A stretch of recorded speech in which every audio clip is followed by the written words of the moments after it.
네, 우리 이 시간 함께 말씀을 보도록 하겠습니다.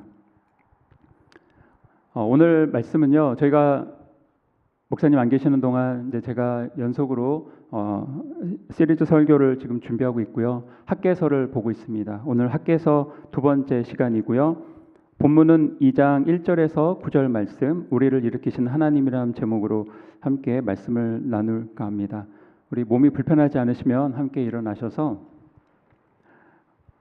절수가 별로 안 되니까 같이 교독하도록 하겠습니다. 제가 먼저 하나 읽겠습니다. 일곱째 달 곧 그 달 21일에 여호와의 말씀이 선지자 학개에게 임하니라. 이르시되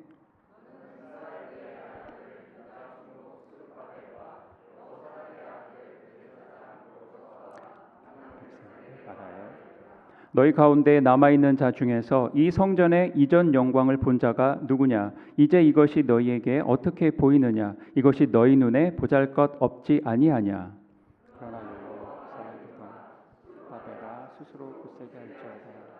여호사닥의 아들 대제사장 여호수아야 스스로 굳세게 할지어다. 여호와의 말이니라. 이 땅 모든 백성아 스스로 굳세게 일하여 할지어다. 너희와 함께 하라. 너희가 애굽에서 나올 때에 내가 너희와 언약한 말과 나의 영이 계속하여 너희 가운데 머물러 있나니 너희는 두려워하지 말지어다.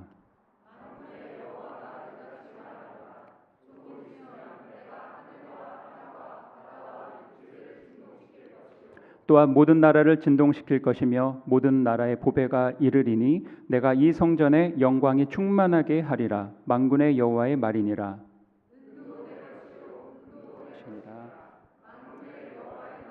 다 함께 이 성전의 나중 영광이 이전 영광보다 크리라. 만군의 여호와의 말이니라. 내가 이곳에 평강을 주리라. 만군의 여호와의 말이니라. 네, 아멘. 우리 자리에 앉아 주시기 바랍니다. 여러분들 이 그림 보시면 뭔지 금방 아실 수 있을 것 같아요. 2020년도에 스타벅스에서 그 서머 레드백이라는 이런 가방을 출시했었습니다. 아마 여러분들 중에도 이걸 가지고 계신 분이 계실 것 같아요. 근데 이거는 판매용이 아니고요. 특정 기간 동안 그 음료를 17잔을 이제 구매를 하면 증정하는 그런 사은품이었습니다. 그런데 당시에 이게 엄청난 인기를 이제 끌었다고 해요. 얼마나 인기 있었으면 매일 아침마다 오픈런을 해야 할 만큼 그렇게 해서 가도 항상 매진을 기록했기 때문에 이게 그 당시에 사회적인 이슈가 됐다고 합니다. 그런데 이제 이 가방이 그렇게 인기가 있었던 이유는 물론 이제 가방 보시면 아시다시피 규모 사이즈도 굉장히 작고 굉장히 디자인도 이쁘게 나왔습니다. 그런데 그거보다 더 중요한 이유가 있어요. 그게 뭐냐면 이 가방이 한정판으로 출시됐다라는 그 이유 때문이었습니다. 그 스타벅스 측에서는요, 이런 전략을 세웠는데 굉장히 단순하지만 굉장히 효과적인 그런 전략을 이제 세웠던 거예요. 그게 뭐냐면 이 제품이 곧 품절될 것이다 라는 그런 두려움을 자극을 해갖고 사람들로 하여금 과도한 소비 심리를 이렇게 이끌어냈던 거죠. 바로 이것을 결핍의 심리학이라고 한다고 합니다.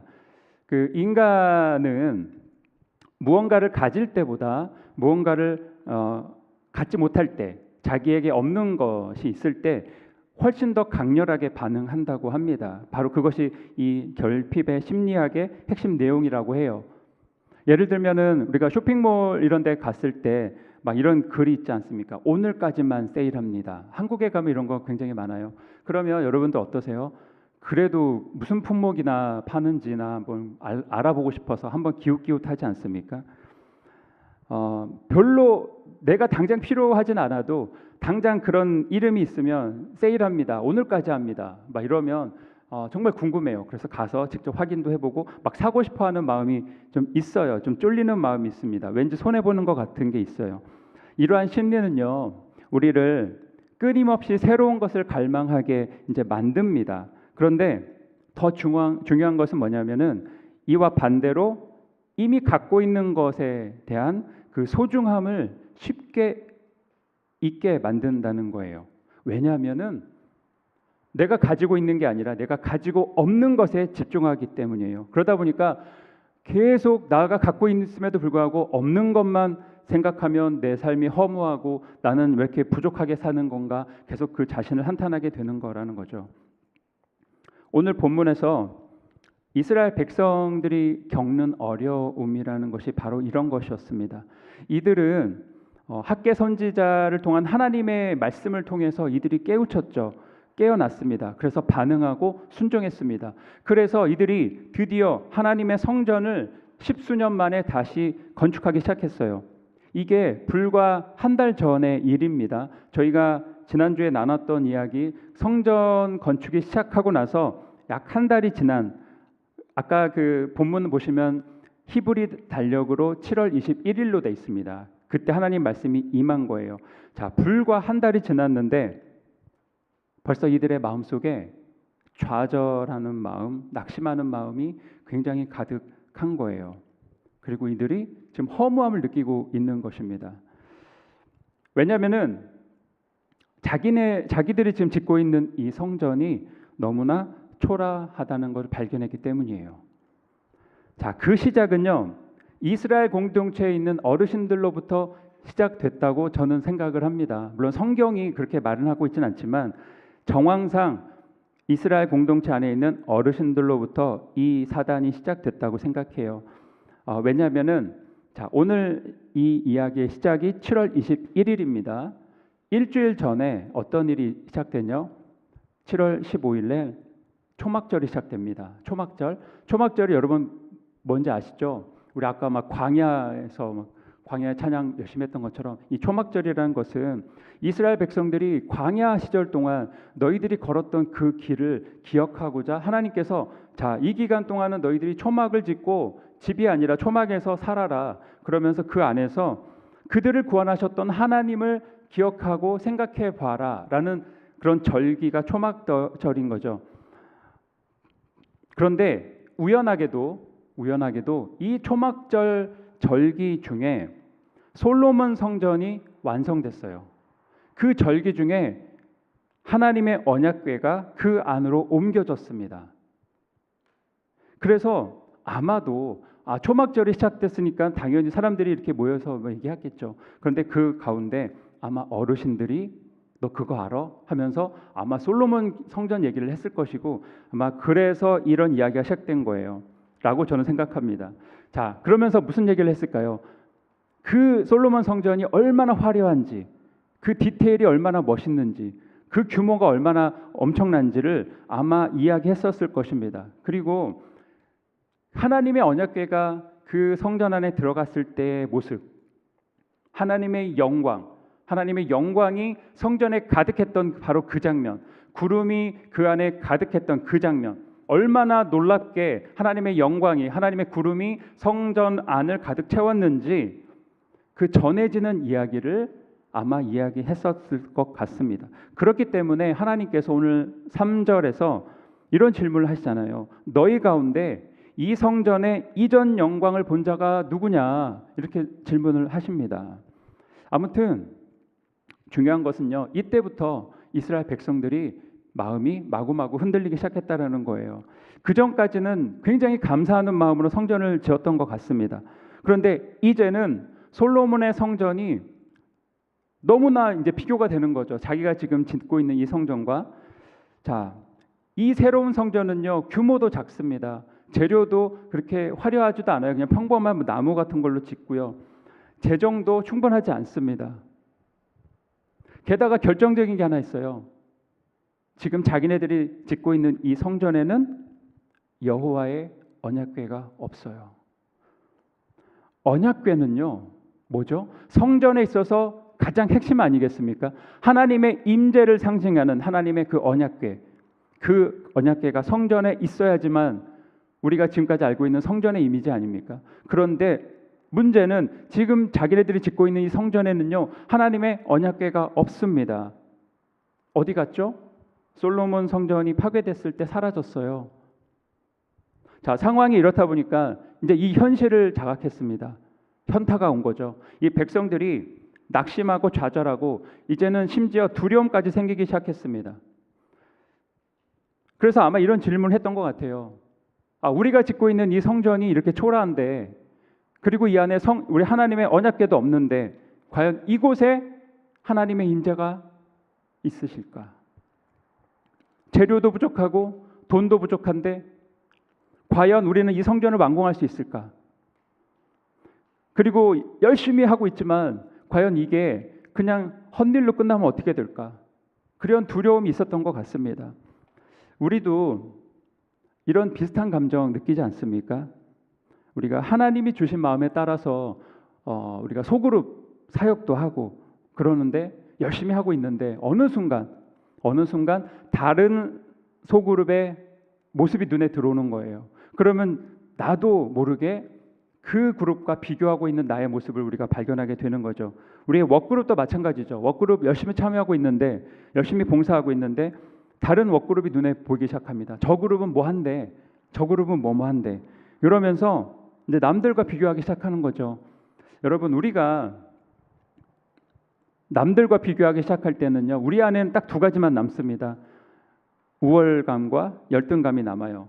이 두 가지는 분명히 다른 방향으로 뻗어나가는 그런 성격의 어떤 감정이죠. 그런데 결국은 똑같아요. 그 중심은 똑같습니다. 하나님이 아닌 바로 자기 자신의 그런 가치를 찾으려는 어떤 인간의 어떤 교만한 마음에서 출발하는 거라는 거죠. 그런데 꼭 비교뿐만 아니라 우리는 하나님의 사역을 하면서 정말 많은 실망과 좌절감을 경험하지 않습니까? 열심히 일을 하지만 내 의도와 상관없는 방향으로 흘러갈 때가 있어요. 정말 좋은 마음으로 뭔가를 했는데 오히려 욕을 먹을 때가 있습니다. 그리고 열심히 사역했는데 실패하고 접는 때가 있어요. 그리고 마음에 상처를 줄 때가 있습니다. 여러분, 하나님의 일이라고 해서 항상 좋은 결과로 좋은 일들만 있는 건 아닌 거 여러분 잘 아시죠? 그런데 바로 그러한 이렇게 낙심한 우리들, 또 낙심한 이스라엘 백성에게 하나님이 오늘 본문을 통해서 두 개의 은혜로운 위로와 격려를 주세요. 자, 하나님은 이스라엘 백성들을 어떻게 일으켜 세우십니까? 그 첫 번째가 떠나지 않는 임재 하나님입니다. 하나님은요, 4절부터 5절까지 내용을 보면은 이렇게 말씀하고 계세요. 그러나 여호와가 이르노라, 스룹바벨아 스스로 굳세게 할지어다. 여호사닥의 아들 대제사장 여호수아야 스스로 굳세게 할지어다. 여호와의 말이니라. 이 땅 모든 백성아 스스로 굳세게 하여 일할지어다. 내가 너희와 함께하노라. 만군의 여호와의 말이니라. 5절, 너희가 애굽에서 나올 때에 내가 너희와 언약한 말과 나의 영이 계속하여 너희 가운데 머물러 있나니 너희는 두려워하지 말지어다. 이런 말씀을 해주셨습니다. 하나님이 이스라엘 백성에게 질문하셨습니다. 너희들 눈에, 자, 이 성전 봐봐봐. 너희들 눈에는 이 성전이 어떻게 보이니? 보잘것없어 보이지 않니? 이렇게 질문하셨어요. 그러시면서 바로 쏟아내시는 말씀이 바로 이 말씀이세요. 스룹바벨아 힘내. 여호수아야 힘내. 모든 백성아 힘내고 우리 같이 일해보자.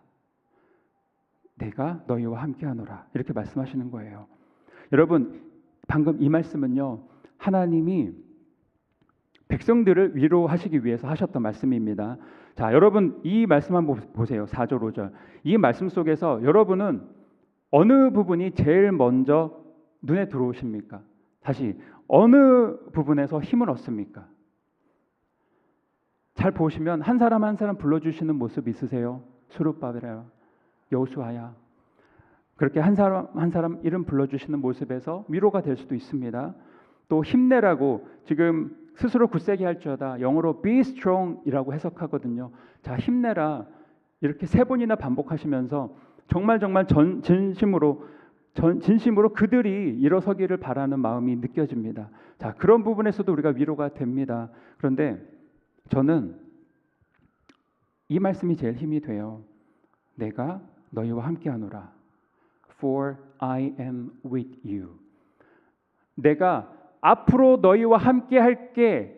I will be with you. 미래형이 아니고요. 내가 지금 너희와 함께 있다라는 겁니다. I am with you라고 말씀하셨어요. 저는 그 부분이 너무 좋아요. 너무 감사해요. 여러분, 하나님이 지금 백성들 낙심하고 있고 실망하였고 좌절해 있는 백성들에게 이제 용기를 주기 위해서 제일 먼저 꺼내신 말씀이십니다. 그리고 가장 강조하신 말씀이 바로 이 부분이에요. 내가 지금 너희와 함께하고 있다는 사실을 지금 말씀하고 계십니다. 그러면서 뭐라고 이어서 말씀하시냐면요. 너희가 애굽에서 나올 때 내가 너희에게 약속했던 말 기억나니? 나의 임재, 나의 동행, 내가 약속했던 이 약속의 말과 나의 영이 계속하여 너희 가운데 머물러 있단다. 이렇게 말씀을 해주셨어요. 이 말씀에 의하면요, 하나님은 출애굽 때부터 지금까지 이스라엘 백성을 단 한 번도 떠나신 적이 없으신 겁니다. 언제나 그들 가까이, 그들 가운데 머물러 계셨어요. 그런데 여러분, 여기서 정말 놀라운 사실이 뭔지 아세요? 백성들이 언제나 함께 하시는 하나님을 인지하지 못했다는 사실이에요. 하나님은 처음부터 말씀하셨어요. 이미 너의 옆에 있다고, 너의 곁에 있다고. 그런데 그들에게 있어서는요, 하나님이 전혀 힘이 되지 않았던 것입니다. 우리나라 속담에 이런 게 있습니다. 어분하기 3년 찾는다. 아이를 3년 동안 찾았는데 알고 보니까 등에 있는 그런 우픈 그런 속담이죠. 근데 저는 이게 웃기기도 하지만 한편으로 너무 마음이 아파요. 자, 생각해 보세요. 왜냐면요, 아기가 자기 몸에 붙어 있었어요. 3년 동안이나 자기 몸에 붙어 있었는데 그 아이를 발견하지 못한 모습이 완전 이스라엘 백성들 그리고 우리들의 모습과 너무 닮아있기 때문이에요. 하나님은 언제나 우리와 함께 하시는데요, 우리는 마치 어떻게 사느냐면요, 마치 하나님 없는 사람들처럼 행동하는 겁니다. 혼자 힘들어하고, 혼자 좌절하고, 혼자 슬퍼하고, 혼자 외로워하는 거죠. 하나님이 옆에 함께 계심에도 불구하고, 그렇게 성경 말씀이 주구장창 말씀하고 있음에도 불구하고요, 우리는 눈길을 들이기가 어려워요. 자, 여러분, 그러면요, 여기서 우리는 그러면 어떻게 하나님의 임재를 알 수 있습니까? 우리는 어떻게 하면 우리가 하나님의 임재를 알 수 있을까요? 감정과 느낌으로 알 수 있을까요? 하나님의 임재가 왔다. 엠마오로 가는 두 제자, 여러분 그 이야기 아시죠? 엠마오 가는, 예수님께서 부활하셨습니다. 그리고 엠마오로 가는 그 두 제자를 만나 주셨어요. 말씀하시고 대화를 하시고 그러면서 무슨 일을 하셨냐면 성경을 풀어주셨습니다. 너 이게 무슨 뜻인지 아니? 하면서 쫙 풀어주셨어요. 그때 제자들이 뭐라고 적어놨냐면 서로 대화하는 거죠. 야, 그때 예수님이 성경을 풀어주셨을 때 우리의 마음이 뜨거워짐을 느끼지 않았느냐? 이런 얘기를 했습니다. 그들의 마음이 뜨거워졌다고 얘기를 하고 있어요. 감정과 느낌이 있었습니다. 자, 그러면 특별한 현상으로 우리가 하나님의 임재를 알 수 있습니까? 사도행전 2장을 보면 너무나 유명한 장면이 나오죠. 성령 하나님이 이 땅에 강림하는 사건이 이제 발생합니다. 그때 성령이 임했을 때 다락방에서 함께 기도하고 있었던 120 문도들이 각 다른 나라 언어로 이제 막 하나님의 크신 일들을 말씀하는 걸 들으셨죠, 여러분들. 성경은 이제 방언이라고 표현합니다.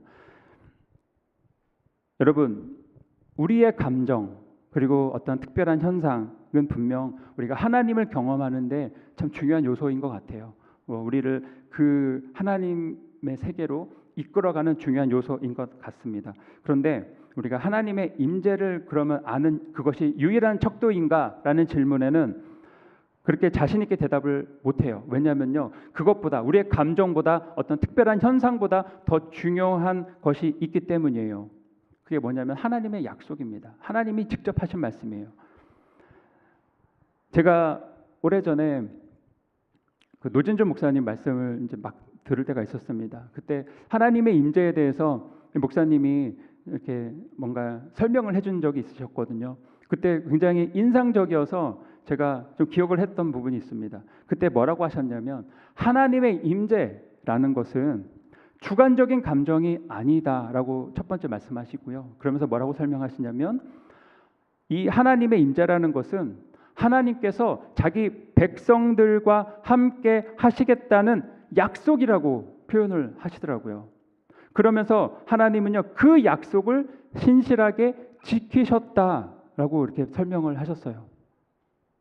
실제로 40년 동안의 그 광야 시절 동안 여러분 생각해 보십시오. 이스라엘 백성들이 아침에 눈을 떴습니다. 하늘을 보면 뭐가 보일까요? 구름 기둥이 보이겠죠. 밤이 되면 밤에 잠깐 뭐 산책 나갔을 때 뭐가 보일까요? 구름 기둥이 보이겠죠. 이들은요 매일매일 삶 속에서 하나님의 임재를 직접 경험했습니다. 근데 이것은 구름 기둥과 불 기둥은요 막연한 감정이 아니에요, 여러분. 백성들의 삶에 실질적으로 함께 하시면서 그들의 방향을 제시했던 어떤 현실적인 사건이었습니다. 그리고 여러분 성막 한번 생각해 보십시오. 성막. 하나님께서 그 이스라엘 백성들 한가운데 성막을 짓게 하셨습니다. 그리고 잠잘 때마다 성막을 중심으로 각 지파들이 이렇게 옹기종기 사방을 다 이렇게 에워싸지 않았습니까? 자, 그 성막도 하나님께서 의미가 있으셨던 어떤 말씀이셨죠. 뭐냐면 너희들 가운데 내가 거하기를 원한다는 하나님의 그런 약속이었고요. 그걸 성취하시기 위해서 실제로 그들이 성막을 짓기까지 하셨습니다. 그렇기 때문에 하나님의 임재라는 것은 감정의 문제가 아니라 진리의 문제라고 우리가 말할 수가 있는 것입니다. 우리가 하나님의 임재를 느끼는 거 너무 중요하다고 생각합니다. 개인적으로 너무 중요하다고 생각해요. 그런데 그것보다 더 중요한 것이 있다면 하나님이 이미 선포하셨던 그 하나님의 임재 약속, 그 약속을 믿는 것이라고 생각합니다. 우리가 그 객관적인 진리를 볼 때에 우리 안에 깨달음과 확신이 생기게 되는 거죠. 그리고요, 감정은 그 약속 위에 올려놓는 거라는 것입니다. 감정이 먼저가 아니라 약속이 먼저라는 거예요. 여러분들 이런 예화 정말 많이 들어보셨을 것 같아요. 어느 등산가가 저녁에 이제 하산하다가 발을 헛디뎌서 이제 낭떠러지 밑으로 추락했습니다. 정신없이 떨어졌어요. 그러다가 가까스로 손을 내밀어서 뭔가를 탁 잡았어요. 보니까 좀 오래된 밧줄인 것 같습니다. 거기 어떤 이유인지 모르지만 밧줄이 있었던 것 같아요. 자, 밧줄을 붙잡고 이제 이걸 놓치면 자기는 죽는 거지 않습니까? 그래서 정말 필사적으로 거기에 매달렸습니다. 이미 밤이 한참 지나가고 있는데 끝까지 버텼어요. 자, 손바닥은 까져가고 있고 어깨는 아파오고 점점점 힘이 빠져가고 있습니다. 그렇지만 이를 악물고 그걸 붙잡고 있었어요. 왜냐하면 놓치면 죽으니까. 막 소리도 질러보고 막 그랬겠죠. 근데 아무도 오지 않았습니다. 그 절망 속에서 하나님께 소리쳤어요. 하나님, 기도했을 것 같습니다. 제발 살려주십시오. 막 이렇게 외쳤었던 것 같습니다. 그때 한참 그러고 있는데 마음속에 작은 하나님의 속삭임이 들렸다고 해요. 얘야, 그 밧줄을 놔라. 이 사람이 굉장히 깜짝 놀랐을 겁니다. 밧줄을 놓으라고요? 하나님, 그건 절대 안 됩니다. 밧줄을 놓으면 제가 어떻게 될까요? 저 밑으로 추락하지 않겠습니까? 그럼 저 죽습니다. 그러면서 애타게 울부짖었대요. 자, 하나님, 그러면서 이렇게 얘기를 했습니다. 하나님, 다른 방법 없습니까? 자, 답이 없었어요. 자, 시간이 지나서 이제 달이 떠오르고 달빛이 이제 막 이렇게 나왔습니다. 점점점 밝아지기 시작했어요. 어스름한 속에서 조금씩 시야가 열리기 시작했습니다. 그런데 보니까 자기가 어디에 매달려 있냐면 땅에서 불과 몇 뼘 되는 그런 높이에 매달려 있는 것을 이제 발견한 거죠. 그제서야 이제 그가 깨달은 것입니다. 자기가 밤새도록 붙잡고 있었던 그 밧줄, 자기는 생명을 지키기 위한, 자기의 생명을 지켜주는 밧줄이라고 생각했는데 알고 보니까 하나님의 말씀에 의하면 그거를 놨었으면 진작에 자유로운 땅을 디디었을 텐데 알고 보니까 자기의 착각에 끈이었다라는 것을 발견한 거예요. 여러분, 우리는요, 물론 이건 예화입니다. 사실은 아닐 거예요. 누가 만들어낸 이야기일 거라고 생각합니다. 그런데 이 메시지가 주는 의미가 있는 것 같습니다. 우리는요, 이 등산가처럼 각자 삶의 밧줄을 붙잡고 있는 것 같아요. 정말 내가 이거 놓치면 우리는 다 굶어 죽어. 우리는 다 망해. 이러는 어떤 각자만의 밧줄이 있는 것 같습니다. 그렇게 살아가고 있어요. 그런데 오늘날 하나님께서 이런 말씀을 하시는 것 같습니다. I am with you. 내가 지금 너와 함께 하고 있다라는 걸 말씀하고 계세요. 그러면서 이렇게 말씀하세요. 네가 붙들고 있는 그 밧줄을 놓으라는 겁니다. 그리고 나를 붙잡으라는 말씀을 하시는 거예요. 여러분, 우리가 주님의 임재를 믿는다는 것, 우리가 주님의 임재를 기대한다는 것은요, 단순히 아까도 말씀드린 것처럼 어떤 감정의 문제가 아닙니다. 이것은요, 어떤 삶의 실천에 관한 문제까지 갈 수 있는 거예요. 왜냐하면 진짜 나와 함께 하시는 분이 이 천지를 만드신 하나님이 맞다면 내가 그 앞에서 나를 주장할 수 있을까요? 우리가 진짜 하나님을 발견한다면 우리가 그 앞에서 나를 포기하지 않을까요? 우리의 감정이 우리를 속일 때가 있습니다. 때로는 우리의 현실이 우리를 절망하게 만들 때가 있습니다. 그런데 그런 상황과 상관없이 하나님은 언제나 변함없이 지금도 우리와 함께 하고 계세요.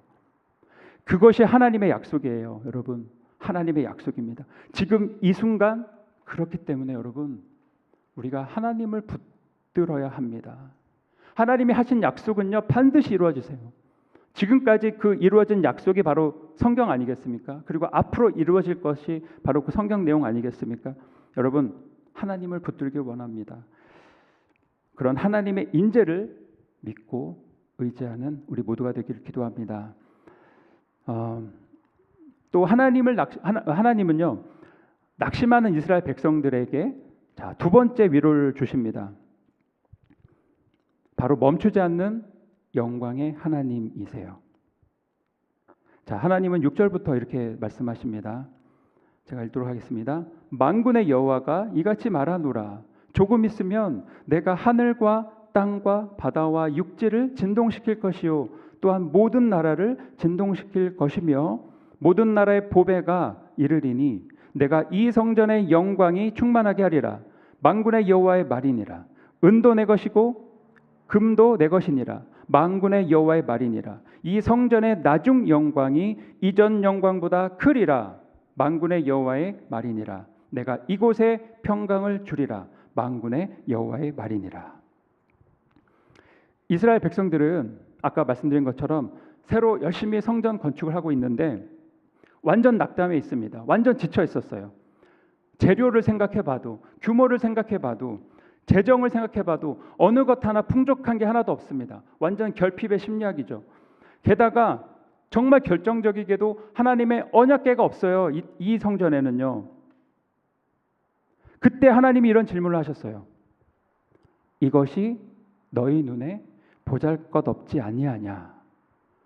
여러분, 한국어 성경에는요, 정말 나이스하게 보잘것없다라는 표현을 사용합니다. 그런데요, 원래 히브리 원어를 보면요, 이 단어는요, nothing이라는 뜻이에요. nothing. 다시 말하면요, 이 질문은 이것이, 이 성전이 너희들의 눈에 nothing으로 보이지 않니? 이런 질문을 하신 겁니다. 솔로몬 성전에 비하면요, 새로운 성전은 보잘것없어가 아니라 그냥 nothing이라는 거죠. 하나님이 백성들의 실망감과 좌절을 읽으셨던 겁니다. 그때 하나님이 이런 말씀을 하셨어요. 내가 온 만물과 온 나라를 진동시킬 거야. 그래서 모든 나라의 보배가 이곳에 이를 건데 내가 이 성전에 영광이 충만하게 할 거야. 그리고 이 성전의 나중 영광이 이전 영광보다 크게 될 거야.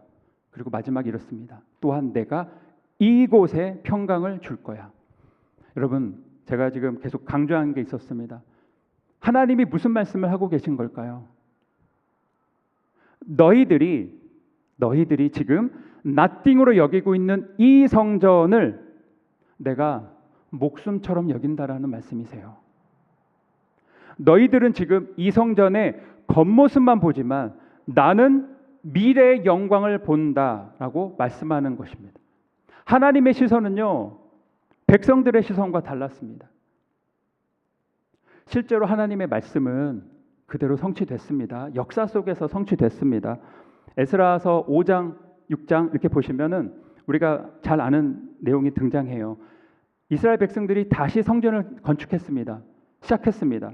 그때 다시 이들을 방해하려는 세력이 등장했죠. 그리고 나서 이들이 어떤 일을 했냐면 다리오 왕에게 이 백성들을 고발합니다. 그 내용은 뭐냐면 이스라엘 백성들이 거짓말합니다. 이런 내용이에요. 자, 페르시아 초대왕 고레스 왕이 성전을 지으라고 했대요. 그러니 지금 그 문서 창고를 확인해 보시고 거짓말하는 저들을 원하는 만큼 처벌해 주십시오. 라는 그런 글을 올려서 고발했던 거예요. 그래서 왕이 문서 창고를 조사했습니다. 결과는 우리가 다 아는 내용입니다. 실제로 고레스의 칙령이 발견이 됐고요. 어떻게 됐냐면 그 칙령에 기록된 대로 원래 예루살렘 성전에 있었던 그 창고에 있었던 금, 은 그릇 모든 그릇이 다 원래 위치로 돌아오게 되었고요. 성전이 잘 완공될 수 있도록 필요한 모든 재정을 이제 이 페르시아에서 이 나라에서 다 지원하게 된 것입니다. 그래서 그렇게 성전이 완성됐어요. 하나님 아까 말씀하셨잖아요. 은도 내 것이요 금도 내 것이니라. 정말 그 말씀대로 모든 재정적인 부분이 채워졌고 이 어떤 정치적인 외교적인 성전을 짓는 데 있어서 모든 걸림돌이 다 사라졌습니다. 그런데 여러분, 하나님 말씀의 궁극적인 성취는요, 단순히 성전 건축이 완성됐으니까 이제 끝입니다라고 말할 수가 없습니다. 왜냐면요, 오늘 본문에서 이렇게 분명히 말씀하셨거든요. 이 성전의 나중 영광이 이전 영광보다 클 거다 이렇게 말씀하셨거든요. 여러분, 솔로몬 성전이 봉헌됐을 때 그리고 하나님의 언약궤가 들어갔을 때 아까 잠깐 설명드렸던 것처럼요, 하나님의 영광이 이제 쉐키나라고 표현을 하는데 이 하나님의 영광이 구름의 모습으로 성전 가득 채워졌습니다. 그때 뭐라고 기록하냐면은 제사장들이 제대로 서서 그 자기 일을 할 수 없을 만큼 하나님의 영광이 그 안에 가득 채워졌었습니다. 그런데 문제가 있어요. 다시 세워지는 이 건축물에는, 이 성전에는요, 하나님의 영광이, 그런 비슷한 하나님의 영광이 임했다는 기록이 한 번도 드러나 있지 않았습니다. 기록된 적이 없어요. 그러면 여러분, 나중 영광이 어디서 나온 거죠? 왜 나중 영광이 왜 이전 영광보다 크죠? 하나님의 이 약속의 궁극적인 이 목표는요, 건물이 아니라 바로 참 성전 되신 예수 그리스도를 통해서 드러났음을 우리가 알 수 있습니다. 여러분, 요한복음 2장 19절 보면은 예수께서 대답하여 이르시되 너희가 이 성전을 헐라 이렇게 말씀하셨어요. 이 성전을 헐어라. 내가 사흘 동안에 일으킬 것이다. 그리고 21절 보면은 이렇게 말씀하시죠. 예수는 성전된 자기 육체를 가리켜 말한 것이니라. 또 마태복음도 있습니다. 마태복음 12장 42절에 보면요, 심판 때에 남방 여왕이 일어나 이 세대 사람을 정죄하리니 이는 그가 솔로몬의 지혜로운 말을 들으려고 땅 끝에서 왔음이거니와, 자, 솔로몬보다 더 큰 이가 여기 있느니라 이렇게 말씀하셨어요. 예수님은 성전을 보면서 눈에 보이는 건물이 아니라 바로 자기 자신이 진짜 성전이라고, 저 성전을 헐라고 자기가 진짜 참된 성전이라고 선포하셨습니다. 그리고 또한 예수님은 솔로몬보다 훨씬 크신 분인 거 우리가 모두 다 잘 알죠. 과거의 영광이라고 말한 것은 결국 예수 그리스도라는 진정한 영광을 예표하는 모형에 불과했습니다. 그리고 아까 얘기했던 nothing이라고 얘기했던 그 초라한 성전은요, 바로 하나님의 영광, 그 자체이신 예수 그리스도를 맞이하기 위한 성전이었던 거예요. 그런데 여러분 여기서 중요한 게 하나 있습니다. 하나님의 그 영광이 예수 그리스도의 십자가를 통해서 이 땅에 구현되지 않았습니까? 그런데 그 예수 그리스도의 십자가를 통한 하나님의 영광이 우리 안에 임했다는 사실이에요. 무슨 말이냐면요. 우리가 바로 그 나띵이라는 것입니다. 그 나띵과 같은 성전, 바로 그게 우리라는 거예요. 고린도전서 3장 16절에 제가 읽지는 않겠습니다. 제가 말씀드릴게요. 자료는 준비 못했는데 우리가 다 아는 내용입니다. 너희는 너희가 하나님의 성전인 것과 성령이 너희 안에 계시는 것을 너희가 알지 못하느냐, 이런 말씀이 있으세요. 너희는 너희가 하나님의 성전인 것과, 사도 바울이 이렇게 고백을 했었죠. 너희는 하나님의 성전이라고 얘기를 한 것입니다. 그런데 나띵과 같은, 바로 우리 나띵과 같은 그런 성전인 우리에게 하나님이 아까 뭐라고 하셨는지 여러분 기억하세요? 내가 이 성전에 영광이 충만하게 하겠다고 말씀하셨어요. 내가 이 성전의 나중 영광이 이전 영광보다 크게 하리라 말씀하셨어요. 또 하나, 내가 이곳에 평강을 주리라 말씀하셨습니다. 여러분, 이 말씀이요, 우리 향해 선포되었을 때 여러분 하나님의 그 마음이 느껴지십니까? 하나님의 사랑과 위로가 느껴지십니까? 우리를 향한 하나님의 기대와 소망이 느껴지십니까? 하나님은요, 우리가 또 이스라엘 백성들이 정말 아무것도 아닌 초라하게 보여줬던 그 성전을 귀하게 여겼듯이 세상의 눈에 볼 때 정말 평범해 보이는 아무것도 아닌 것 같은 우리들의 이 안에 하나님의 영광을 담는 그런 귀한 그릇으로 우리를 사용하셨던 것입니다. 그래서 이렇게 말씀하셨잖아요. 내가 이 성전에 영광이 충만하게 하리라, 이렇게 말씀하셨잖아요. 바로 이것이 고린도후서 4장에 등장하는 보배를 품고 있는 질그릇의 모습을 담고 있다고 생각합니다. 제가 읽어드릴게요. 우리가 이 보배를 질그릇에 가졌으니 이는 심히 큰 능력은 하나님께 있고 우리에게 있지 아니함을 알게 하려 함이라. 여러분 너무나 많이 들어보셨던 말씀이죠. 보배를 품고 있는 질그릇. 우리는 이 이미지 너무나 잘 알고 계실 겁니다. 이 이미지를 생각하실 때마다 동의하실 거예요. 그치. 나는 아무것도 아니지. 근데 내 안에 정말 예수 그리스도의 그 복음, 그 생명이 들어와서 그래, 내가 보배를 품고 있는 거지. 여러분도 분명히 동의하실 거고 인정하실 겁니다. 여기까지는 그렇게 생각하실 거예요. 그런데 여러분, 사도 바울이 이 그림, 이 이미지를 왜 설명하셨는지 혹시 아세요? 그냥 멋있어 보이니까, 정말 복음을 설명하기에 너무나 알맞은 예화니까 그랬을까? 물론 틀린 말은 아니겠죠. 근데 사도 바울이 바로 이 이미지를, 보배를 품고 있는 질그릇의 이미지를 끄집어낸 이유가 그 다음에 바로 나와 있어요. 왜냐면요, 극심한 고난 속에서도 자신이 절대 좌절하지 않을 수 있는 이유가 바로 그거기 때문이에요. 그 다음 절에 바로 이렇게 설명하고 있습니다. 너무 유명하죠. 우리가 사방으로 우겨쌈을 당하여도 쌓이지 아니하고 답답한 일을 당하여도 낙심하지 않는데요. 사도 바울의 고백입니다. 사도 바울은요, 자신의 그 연약함과 그 고난이라는 것이 오히려 하나님의 영광을 드러낼 수 있는 그런 도구로 사용될 수 있음을 기뻐했어요. 그리고 고백했습니다. 여러분, 이스라엘 백성들 눈에는요, 이 새 성전은 나띵으로 보였습니다. 아무것도 아니었어요. 고려 대상도 아니었습니다. 그런데 하나님은 그 나띵을 통해서 나중 영광을 준비하고 계셨던 것입니다. 결국 그 영광은요, 예수 그리스도 안에서 그리고 우리 안에 임하였습니다. 여러분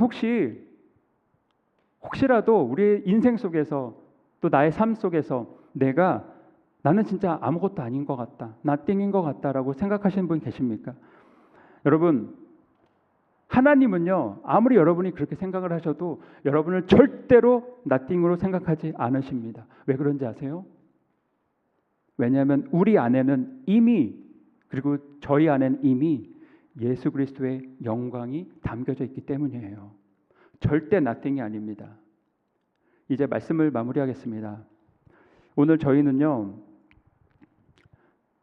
낙담한 이스라엘 백성들을 향한 하나님이 향해서 주시는 하나님의 위로 또는 격려의 말씀을 살펴봤습니다. 어떻게 보면 하나님의 응원이라고 할 수도 있을 것 같아요. 먼저 하나님은요, 그들을 떠나지 않는 임재의 하나님이라고 소개하셨습니다. 그리고 하나님은요, 두 번째로 초라함 속에서도, 그 초라함 속에서도 가장 큰 영광을 나타내시는 멈추지 않는 영광의 하나님의 모습으로 드러내셨습니다. 이스라엘 백성은요, 보잘것없어 보이는 성전 때문에 절망했습니다. 우리는 아무것도 아닌 우리 자신의 어떤 삶의 모습, 역경, 환경, 상황, 이런 걸 보면서 낙심하죠. 그런데 하나님은요, 오늘 이 시간 우리에게 이렇게 말씀하고 계십니다. 내가 너를 단 한 번도 떠난 적이 없다. 이렇게 말씀하세요. 그러니 나를 붙들라고 말씀하세요. 내가 항상 너희 옆에 있으니 나를 붙들라고 말씀하십니다. 그리고 또 하나, 나는 네가 nothing이라고 여기는 바로 그곳에서 나의 영광을 나타낼 것이다. 그러니 나를 기대하라. 이렇게 말씀하고 계신 것 같습니다. 여러분, 살다 보면 만나게 되는 많은 좌절의 순간들이 있습니다. 우리가 감당할 수 없는 슬픔의 순간들이 있습니다. 그런데 여러분, 좌절하지 마시고 다시 한번 그 자리를 박차 일어나시길 기도합니다. 하나님은요, 지금도 우리와 함께 하시면서 우리를 통해서 영광을 나타내고 싶어 하세요. 우리를 통해서 영광을 드러내고 싶어 하십니다. 우리의 삶의 자리에서 바로 오늘 받은 이 두 가지의 약속을 붙들고 믿음으로 나가는 우리 여러분과 제가 되기를 진심으로 기도합니다. 아멘. 같이 기도하시겠습니다.